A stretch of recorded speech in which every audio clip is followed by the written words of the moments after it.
برادران ملت اسلامی، السلام علیکم ورحمۃ اللہ وبرکاتہ۔ الحمد للہ الحنان المنان الذي خلق الانسان وعلمه البیان، والصلاة والسلام على رسوله سید الانس والجان وعلى آلہ واصحابہ ذوی الخیر والاحسان، اما بعد فاعوذ باللہ من الشیطان الرجیم، بسم اللہ الرحمن الرحیم۔ والسابقون الاولون من المہاجرین والانصار الذین اتبعوهم بإحسان رضی اللہ عنہم ورضوا عنہ الی آخر هذه الآیہ، صدق اللہ مولانا العظیم۔ بارگاہ رسالت مآب صلی اللہ علیہ وسلم میں درود پاک کا ہدیہ پیش کریں۔ اللہم صلی علی سیدنا و مولانا محمد معدن الجود والکرم وآلہ واصحابہ الکرام وابنہ الکریم وبارک وسلم صلاة دائمتا سرمدا ابدا۔ عزیزان گرامی وقار،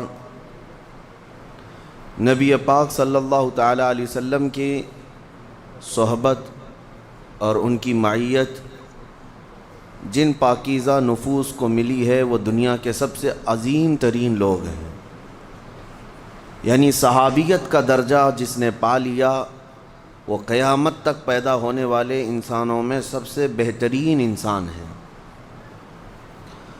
اسی لیے ان کے متعلق اللہ نے قرآن میں فرمایا اللہ ان سے راضی ہوا اور وہ اللہ سے راضی ہوئے۔ ایک بات آپ ذہن نشین کر لیں کہ حضور پاک صلی اللہ تعالیٰ علیہ وسلم کے کل صحابہ، ان کی تعداد اللہ اور اس کے رسول بہتر جانتے ہیں، 1,20,000 یا 1,30,000 جتنے بھی صحابہ اکرام تھے۔ صحابی کون تھے، کیسے لوگ تھے، اس سلسلے میں آپ کے سامنے بات رکھتا ہوں۔ پہلی بات تو یہ ہے، صحابی کہتے کسے ہیں؟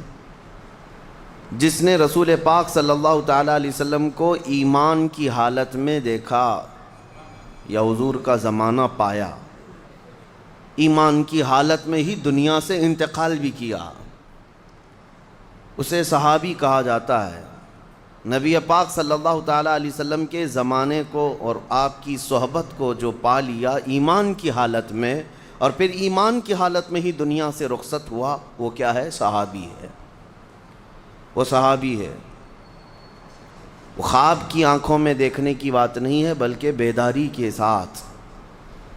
اب میں آپ کو یہ بات بتا دوں، فرمایا گیا ہے کہ قیامت تک جتنے اچھے لوگ پیدا ہونے والے تھے، سب سے اچھے لوگ، ان سب میں کو چن کر کے اللہ نے رسول پاک کا صحابی بنا دیا۔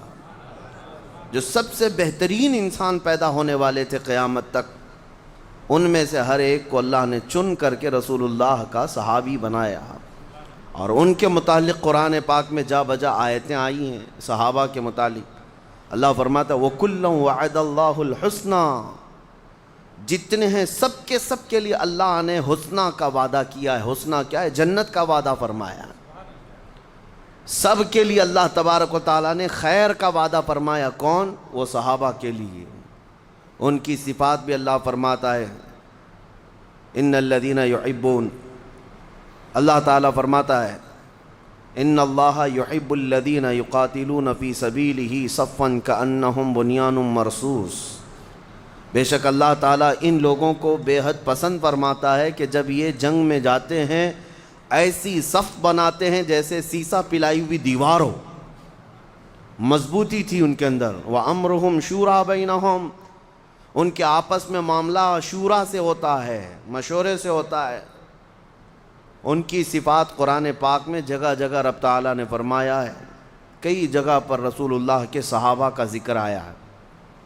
یہ آج میں آپ کے سامنے بات اس لیے رکھ رہا ہوں کہ صحابہ ہماری امت کی ایسی بنیادیں ہیں کہ اگر ان کو ہلا دیا جائے تو دین پورا مکمل ہمارا تزلزل کا شکار ہو جائے گا، کیونکہ حضور پاک صلی اللہ تعالیٰ علیہ وسلم سے جو کچھ بھی سنا، جو بھی حضور کی شریعت ہے، وہ سب پہنچانے والے کون ہیں؟ وہ صحابی ہیں۔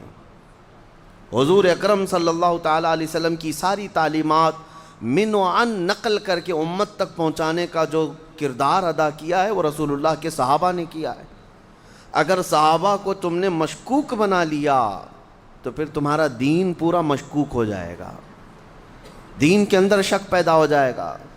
اسی لیے قاعدہ ہے ہمارے دین کا الصحابۃ کلہم عدول، جتنے صحابہ ہیں سب کے سب عادل ہیں، پرہیزگار ہیں، ان میں کسی سے جھوٹ کا شائبہ بھی ہم نہیں رکھتے۔ عزیزان گرامی وقار، یہ عقیدہ رکھنا ہر مسلمان کے لیے ضروری ہے، ورنہ اس کا دین کا نظام درہم برہم ہو جائے گا۔ اگر مثال کے طور پر کسی صحابی کے متعلق آپ شک رکھتے ہیں، بدگمانی رکھتے ہیں، نعوذ باللہ، تو مطلب یہ ہے کہ حضور کی تعلیمات اگر اس صحابی سے ہو کر کے آئی ہے تو وہ ساری تعلیمات کا بھی آپ انکار کر دیں گے، حضور پاک صلی اللہ علیہ وسلم کی ان حدیثوں کا بھی انکار ہو جائے گا۔ تو اس طرح ایک آدمی فلاں صحابی سے بغض رکھنے لگ جائے، خود رسول کریم صلی اللہ تعالیٰ علیہ وسلم کی حدیث سنو، اللہ اللہ فی اصحابی، حضور صلی اللہ تعالیٰ علیہ وسلم فرماتے ہیں میرے صحابہ کے بارے میں اللہ سے خوف رکھو۔ خود نبی پاک نے فرمایا میرے صحابہ کے بارے میں اللہ سے ڈرو، اس لیے کہ جس نے میرے کسی صحابی کو گالی دی، حضور فرماتے ہیں اس نے مجھے گالی دی ہے، اس نے مجھے ایذا دی ہے، تکلیف دی ہے۔ یہ نبی پاک صلی اللہ تعالیٰ علیہ وسلم کے صحابہ کیوں اس قدر معزز ہوئے کہ میرے آقا نے ان کی فضیلت میں یہاں تک فرما دیا کہ اگر تم میں سے کوئی احد پہاڑ کے برابر سونا خیرات کرے، احد پہاڑ جانتے ہیں مدینہ کے نواح میں مضافات میں واقع ہے، 10 کلومیٹر کے سراؤنڈنگ میں پھیلا ہوا پہاڑ ہے، ایک چھوٹی سی جگہ کا پہاڑ نہیں، 10 کلومیٹر لمبا چوڑا اکھنڈ ایک پہاڑ ہے۔